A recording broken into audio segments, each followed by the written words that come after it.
Now we're going to move into some case scenarios. So it looks like I've got the first one here. It's a trauma case, appropriate for our venue. So we have an elderly man, and this is a very common presentation in the ER.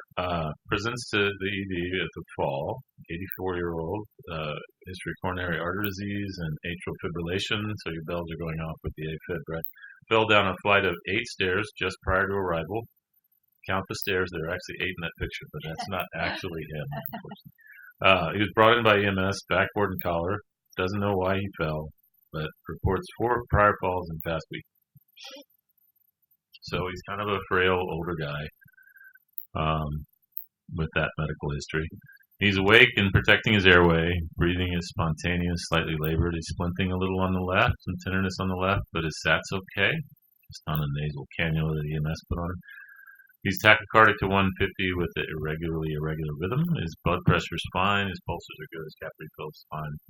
And he doesn't have any overt bleeding. His pupils are equal. He's moving everything and he's following commands. A little confused. Scalp swelling to the right occiput. He's not tender in his spine anywhere. He does have some tenderness in the left posterior chest, but no sub-Q air. And he has ecchymosis to bilateral gluteal muscles to the left, greater than the right. So what's our primary concern in this patient? What's concerning and what tests should we be ordering? Well, so in this patient, he seems to be hemodynamically stable. It sounds like perhaps we're dealing with a rib fracture based on the tenderness that you elicited on the physical exam. He has some risk factors for serious bleeding, particularly intracranial hemorrhage. He's fallen down the stairs. Number 1. Number 2, his age. Number 3 is comorbidities. His blood pressure does not constitute out of control range, but hard to say what's been going on over this past week with all these falls. So while he's hemodynamically stable, I would do a stat head CT and if he's still stable, probably take a look at those ribs as well. Okay. So the AFib RVR, which is obviously in the 150, it's a question of whether to reach for the cardizem, which is the standard, treatment for that. But in the setting of a potential anticoagulant, and in this day and age, potentially one of the DOACs, you have to consider a different interaction. Warfarin has lots of interactions, many of which were the reasons for the whole, developing a new class of anticoagulants where you didn't have so many drug interactions. But there are a few with the new drugs. Yeah. One of which is the P-glycoprotein pump, which is an efflux pump on the bowel. So if you block it, the drug level goes up. If you induce it, the drug level goes down. So when these potential on DOAC bleeding patients come in, we don't want to do anything that's going to keep the drug around in the near term. So there might be better choices. And you could also, from a trauma standpoint, make the case that maybe some of that heart rate is physiologic because we don't know yet. We haven't seen the CT yet. They're right there on the bottom of the screen. We're about to see them, but they're not. So before I would get aggressive using beta blockers or calcium channel blockers, I want to know what the injuries are because you don't want to give a potentially patient who's going to get hypotensive something that might make them more hypotensive. And a great point on the P-glycoprotein inhibition. I completely forgot about that. Okay, so we got the CT, and he's got a subdural, so that there's a major hemorrhage. He doesn't have any spinal fractures. He does have a few rib fractures and some pleural effusions. He's got some gluteal hematomas with active extravasation, and we'll see some pictures here in just a sec. So there's his little 3mm subdural. Here's his rib fractures. Non-displaced. And I don't see it. I don't think those pleural effusions are actually blood. They look a little too light. But potential, certainly at risk of developing a hemothorax, particularly if he's anticoagulated. And here's the gluteal hematoma with active extravasation. So generally, wouldn't worry too much about gluteal hematomas, but everyone has these horror stories, like the person who had a subcutaneous hematoma that bled 4 units, and having. I've had one of those. The So artery had to be embolized to there you control the go. bleed. There's always a horror story around something that shouldn't be a big concern, but is especially problematic when the patient might be on a blood thinner. How would you classify this bleed according to the chest guidelines? I think a subdural hematoma and an anticoagulation. Okay, the mortality is, probably in all bleeds is around 50%. In this bleed, maybe it's not at the high end of that, but it's still high enough. I think I would want to be aggressive.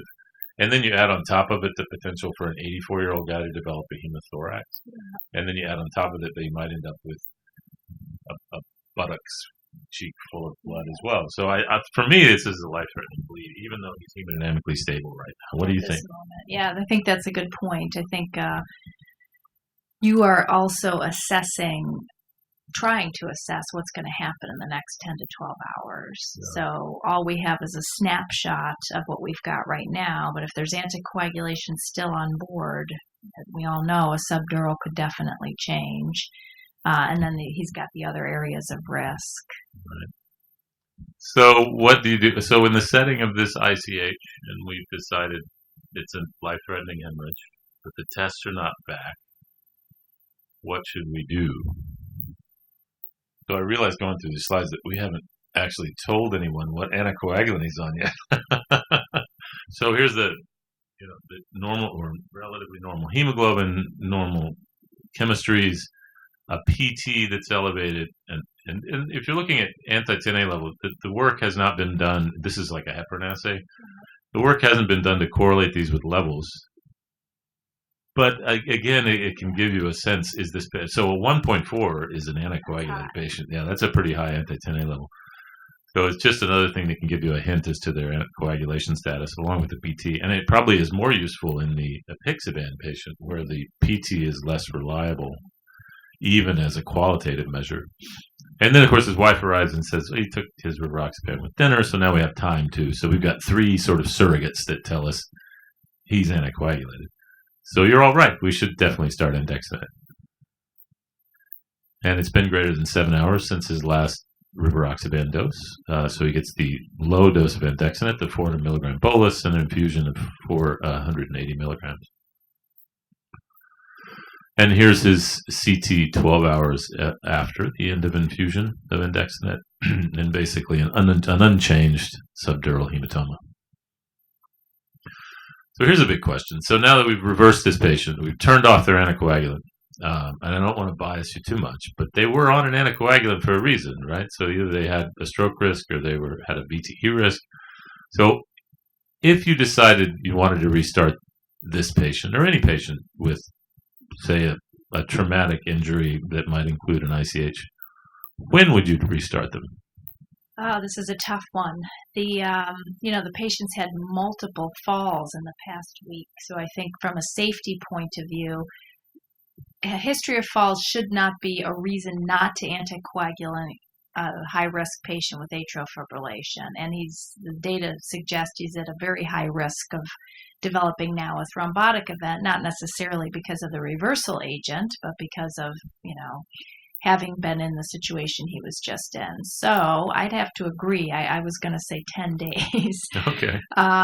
We need some prospective data, which I think you're trying to make happen for us, which would be great, because this is a very tough decision. But I think some intervention needs to happen around the falls, assessing the patient at home, maybe some physical therapy, getting him on a walker, because clearly the past week is a sign that something's wrong with his balance or with his ambulation. Yeah, it's been a while now, but I think it was Annals of Internal Medicine, which is JAMA Internal Medicine now, but looking at the number of falls it would take, and this was comparing the risk of a subdural and how many falls produce a subdural and how many subdurals it would take to offset the stroke risk. It was hundreds of falls a year. So while it's a modifiable factor, you can certainly go into the home and remove carpets and things that they might trip on. I totally agree. It's not a reason not to anticoagulate, but it's something to consider and try to modify.